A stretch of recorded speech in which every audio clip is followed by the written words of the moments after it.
Hello class 12 chapter 3 current density. अब यहाँ पर टॉपिक है किरचॉफ लॉ, उसका सेकंड पॉइंट। आपको फर्स्ट पॉइंट मैंने कंप्लीट करा दिया था।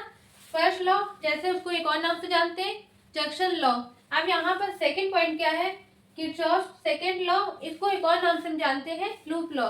अब यहाँ पर लूप लॉ क्यों कहते हैं ये हम डायग्राम में समझ जाएंगे और यहाँ पर फॉर्मूला कैसे, डेफिनेशन सबको अच्छे से समझेंगे, आराम से आपको आएगा। स्टेप बाय स्टेप समझिएगा, बहुत इजी लैंग्वेज है, बहुत इजी डायग्राम है। ठीक है, तो सबसे पहले डायग्राम में आते हैं।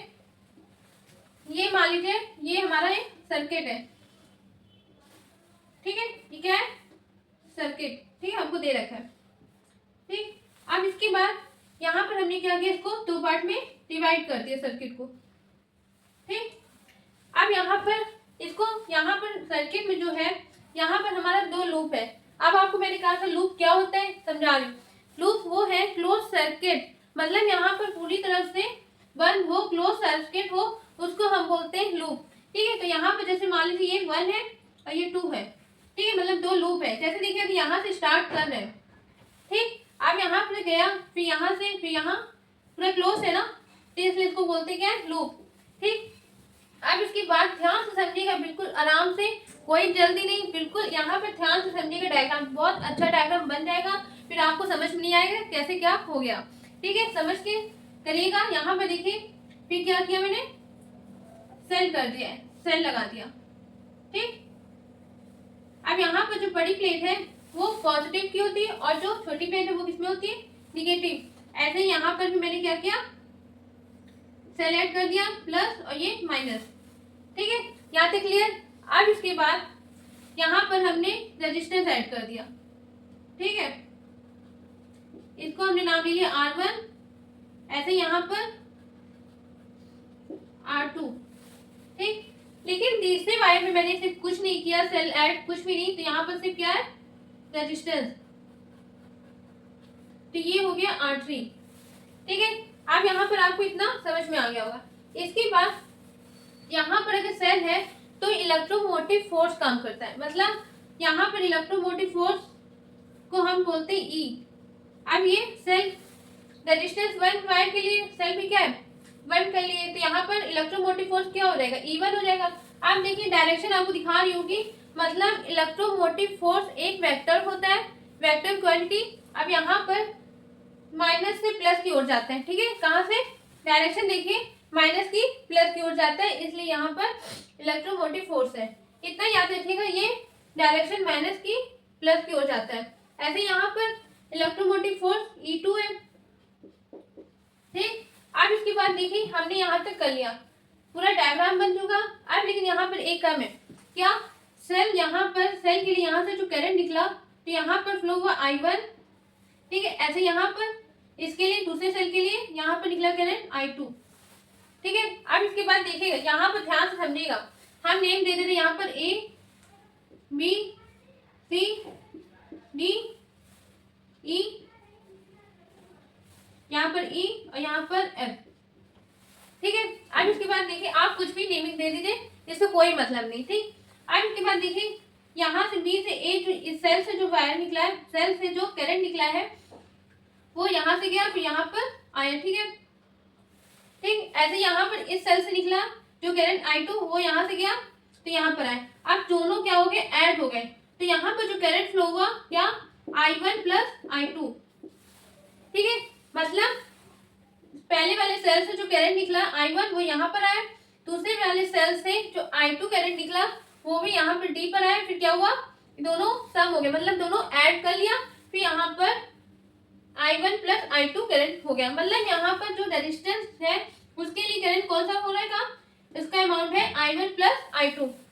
ठीक है, अब ध्यान से समझिएगा इसमें क्या है, बिल्कुल अच्छा सा डायग्राम बन चुका है, इसको अच्छे से समझिएगा, बिल्कुल बेसिक है। अब यहाँ पर हम आते हैं स्टेटमेंट में, लैंग्वेज फॉर्म में, कि कैसे इसको लिखना है, कैसे ये फॉर्मूला बनेगा, सब कुछ। ठीक है, अब इसके बाद देखिए according to the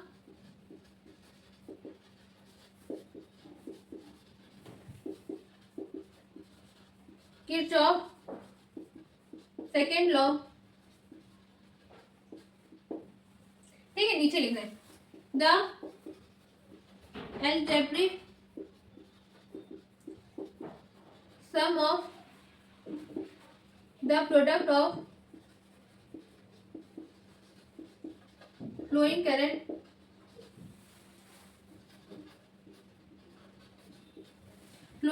to the corresponding resistance is equal to the, ठीक है, फिर the algebraic sum of electromotive force, इसको शॉर्ट फॉर्म में क्या बोलते हैं, EMF, ठीक है, of a cell in any close loop. मतलब यहाँ पर ये इन एनी क्लोज लूप मतलब क्या है, किसी भी क्लोज लूप के अकॉर्डिंग ये फॉर्मूला यूज होगा, ठीक है। अब यहाँ पर देखिए लैंग्वेज में क्या लिखा है, अच्छे से समझिएगा बिल्कुल। इसको अगर ये आ गया आपको समझ में तो आप डराइव भी कर लेंगे और न्यूमेरिकल जो है वो आप आसान से सॉल्व कर लेंगे। देखिए क्या बोलेंगे, द एल्जेब्रिक सम, ठीक है। अब यहाँ पर of the product of flowing current, product यहाँ पर क्या है, मल्टीप्लाई, ठीक, यहाँ पर टू द करस्पॉन्डिंग रेजिस्टेंस, ठीक है, is equal to the algebraic sum of electromotive force of a cell in any close loop. मतलब यहाँ पर सिंपल से मैं डायग्राम से अकॉर्डिंग समझा रही हूँ, ध्यान से समझिएगा, ठीक है। इसको थोड़ी देर के लिए आप भूल जाइए, आपने पढ़ लिया, समझ में आएगा थोड़ा बहुत, कोई बात नहीं, नहीं आए तो आपको अब पूरा अच्छे से आ जाएगा, ठीक है। ध्यान से समझिएगा क्या बोलेंगे, ये अभी छोड़ दीजिए, द एल्जेब्रिक सम ऑफ, छोड़ दीजिए अभी। यहाँ पे देखिए the product of flowing current to the corresponding resistance, मतलब यहाँ पर प्रोडक्ट करना है मल्टीप्लाई किसका, करंट और रेजिस्टेंस का। अब यहाँ पर करस्पॉन्डिंग क्या है, बीच में करस्पॉन्डिंग क्यों आया है ना, तो यहाँ पर ध्यान से समझिए, ये जो I1 है तो यहाँ पर जो करंट फ्लो हो रहा है, अब यहाँ पर I1 रेजिस्टेंस 1 में भी होगा, ऐसे यहाँ पर R2 में भी होगा करंट फ्लो, R3 में भी होगा, कुछ ना कुछ कहीं ना होगा, ठीक है। लेकिन यहाँ पर करस्पॉन्डिंग क्यों है, क्योंकि I1 के लिए जो जस्ट पहले आया है R1 जस्ट पास में, ठीक है, तो सबसे पहले ये सेल से निकलेगा I1 करंट, तो सबसे पहले किस में जाएगा, R1 में, तो इसलिए यहाँ पर I1 के लिए जो करस्पॉन्डिंग है वो है R1 रेजिस्टेंस, ठीक है। तो इसका मतलब यहाँ पर इसलिए बोला गया है करस्पॉन्डिंग, यहाँ पर I1 के लिए करस्पॉन्डिंग कौन है, रेजिस्टेंस R1 है, तो सबसे पहले रेजिस्टेंस में फ्लो हो गया। ऐसे ही I2 के लिए रेजिस्टेंस सबसे पहले क्या है, R2, तो यहाँ पर सबसे पहले फ्लो हो गया R2 में, ठीक है, इसीलिए यहाँ पर करस्पॉन्डिंग रेजिस्टेंस है, ठीक। ऐसे यहाँ पर R3 के लिए क्या होगा, I3 के लिए ये होगा, R3 के लिए I1 प्लस I2, ठीक है। इसके लिए करंट जो, ये जो करंट है इसके लिए सबसे पहले फ्लो किसमें होगा, R3 में, ठीक है। अब आपको समझ में आ गया वो करस्पॉन्डिंग यहाँ पर क्या है, क्यों लिखा गया, ठीक। अब आ गई एल्जेब्रिक सम, अब यहाँ पे ध्यान समझिए, मैं लिखने जा रही कुछ, ठीक है। देयरफॉर, ये क्या है, सिग्मा, मैथ में पढ़ा होगा 10th क्लास में, इसको क्या बोलते हैं, सिग्मा, लेकिन यहाँ पर एल्जेब्रिक सम बोलते हैं, ठीक है। यहाँ पर मतलब सम करना है, ऐड करना है, इन शॉर्ट में समझा रही हूँ। अब यहाँ पर आई और ये प्रोडक्ट किसने कर दिया, रजिस्टर से, अब इज इक्वल टू, यहाँ पे लिखा है ना इज इक्वल टू द, अब इसके बाद द एल्जेब्रिक सम, फिर आगे तो यहाँ पर लगा दिया सिग्मा इलेक्ट्रोमोटिव फोर्स, ठीक है। अब इलेक्ट्रोमोटिव फोर्स क्या है, तो यहाँ पर E1 है, वही क्या है, इलेक्ट्रोमोटिव फोर्स, तो यहाँ पर पहले वायर के लिए मतलब यहाँ पर E1 है, ऐसे ही दूसरे के लिए E2 है, तो यहाँ पर क्या बोले गया है, the algebraic sum of electromotive force of a cell in any close loop, किसी भी क्लोज लूप के अकॉर्डिंग वहां पर इलेक्ट्रोमोटिव फोर्स का एल्जेब्रिक सम करेंगे, तो यहाँ पर आगे कैपिटल E, ठीक है, ये शॉर्ट है, ये फॉर्मूला आप माइंड में याद रखिएगा, सिंपल सा। इसके बाद अब यहाँ पर फर्स्ट लूप और यहाँ पर सेकेंड लूप, अब इसके अकॉर्डिंग हम यहाँ पर फॉर्मूला इसको अप्लाई करेंगे, आराम से फाइंड कर लेंगे, ठीक है। ध्यान समझिएगा, यहाँ पे लिखते पहले फॉर,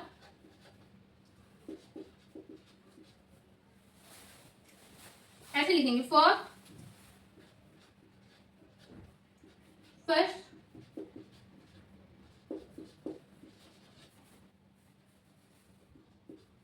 क्लोज लूप,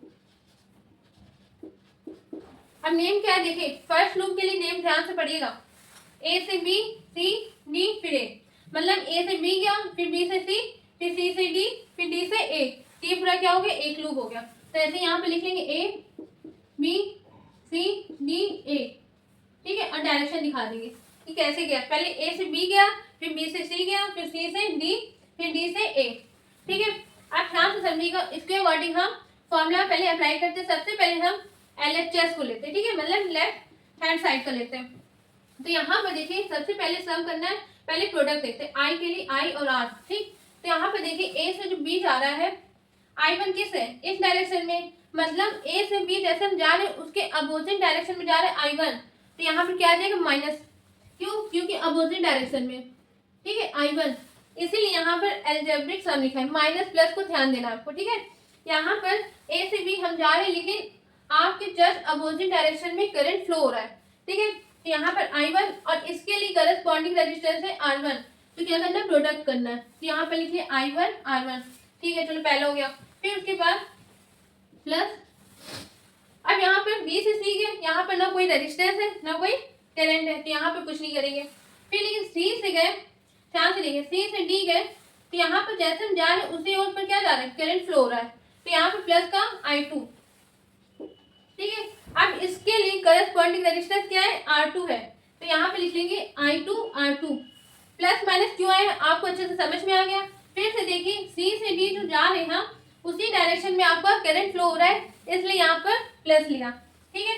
अब देखिए यहाँ तक हमने डी तक आ गए। अब डी से जो ए हम जाएंगे, यहाँ पर कोई रेजिस्टेंस नहीं ना कोई करंट है, तो यहाँ पर कुछ नहीं करेंगे, तो हमारा पूरा सॉल्व हो गया LHS। अब इसके बाद RHS पे आ गए, ठीक है, RHS पे आते हैं हम, इलेक्ट्रोमोटिव फोर्स। तो यहाँ पे देखिए ए से बी हम जा रहे हैं, ठीक है, आपके उसके जस्ट अपोजिट इलेक्ट्रोमोटिव फोर्स काम कर रहा है, उसके जस्ट अपोजिट डायरेक्शन की ओर जा रहा है, तो यहाँ पर माइनस का E1 हो जाएगा, ठीक। फिर देखिए यहाँ पर बी से सी कोई सेल लगा है, अगर सेल लगा होता तो यहाँ पर भी इलेक्ट्रोमोटिव फोर्स काम करता है, पर यहाँ पर कुछ नहीं है तो कुछ नहीं करेंगे। फिर सी से डी, अब जिस डायरेक्शन से हम जा रहे हैं उसी डायरेक्शन में इलेक्ट्रोमोटिव फोर्स काम कर रहा है, तो मतलब यहाँ पर प्लस का E2 होगा, प्लस E2, ठीक है। ऐसे यहाँ पर देखिए बी से ए कोई सेल नहीं ना कोई इलेक्ट्रोमोटिव फोर्स है, तो मेरा आंसर यहाँ तक कंप्लीट हो गया। ये आ गया फर्स्ट लूप के लिए फॉर्मूला, ठीक, इसको अच्छे से नोट कर लीजिएगा। अब नेक्स्ट देखिए for second loop, for second close loop, name क्या है, नेम देखिए ध्यान से, D C F E D, मतलब डी से सी, फिर सी से एफ, एफ से ई, ई से डी, ठीक है। तो लिखते हैं D C F E D, direction भी दिखा दीजिएगा, ठीक है। अब इसके बाद ऐसे ही सेम जिसमें ऐसे की वैसे ही इसमें करना है, ठीक है। तो सबसे पहले आ जाते हैं LHS में।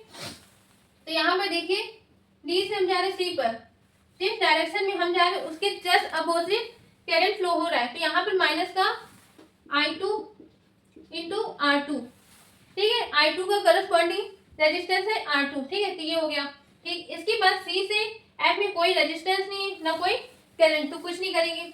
फिर F से लेकर के E पर जाते हैं, देखिए यहाँ पर F से लेकर के E पर जो जा रहे हैं हम, ध्यान से देखिएगा, एक डायरेक्शन में हम जा रहे हैं लेकिन जस्ट अपोजिट करंट फ्लो हो रहा है, ठीक है। मतलब यहाँ पे देखिए ऐसे जा रहे हैं हम, तो जस्ट अपोजिट करंट फ्लो हो रहा है, तो यहाँ पर किसमें आ जाएगा, माइनस का I1 प्लस I2। अब यहाँ पर I1 प्लस I2 के लिए करस्पॉन्डिंग रेजिस्टेंस क्या है, R3, तो यहाँ पे लिखेंगे इंटू R3 इक्वल टू, कैसे, यहाँ पर भी कोई रेजिस्टेंस नहीं ना कोई करंट है, ठीक है, E से D तक। अब यहाँ तक हमने कंप्लीट कर ली। अगर मान लीजिए यहाँ पर करंट हो रहा हो लेकिन रेजिस्टेंस नहीं, तब भी नहीं लिखेंगे, ठीक है। अब इसके बाद देखिए यहाँ तक हमने कर लिया। अब हम आते हैं RHS में। RHS में देखिए यहाँ से इस डायरेक्शन में हम जा रहे हैं B से C, उसके जस्ट अपोजिट E काम कर रहा है, इलेक्ट्रोमोटिव फोर्स, तो यहाँ पर आ जाएगा माइनस का E2, ठीक है। ये फॉर्मूला आ गया, कैसे आए अब बता रही हूँ। यहाँ पर देखिए यहाँ पर इस लाइन में कोई सेल लगा नहीं, तो यहाँ पर कोई इलेक्ट्रोमोटिव फोर्स काम नहीं कर रहा है। अब इस लाइन में देखिए क्या सेल लगा है, नहीं, तो यहाँ पर भी कोई इलेक्ट्रोमोटिव फोर्स काम नहीं कर रहा है, और यहाँ पर देखिए ऐसे यहाँ पर भी नहीं, तो ये पूरा क्या हो गया, क्लोज लूप कंप्लीट हो गया हमारा। तो इसे क्या आया, माइनस का E2। ठीक है, अब इसको अच्छे से आपको दो फॉर्मूला आ गया। अगर मान लीजिए न्यूमेरिकल में डायग्राम आ जाता है तो आपको इसके according to the Kirchhoff second law के अकॉर्डिंग आपको फॉर्मूला अप्लाई करना है।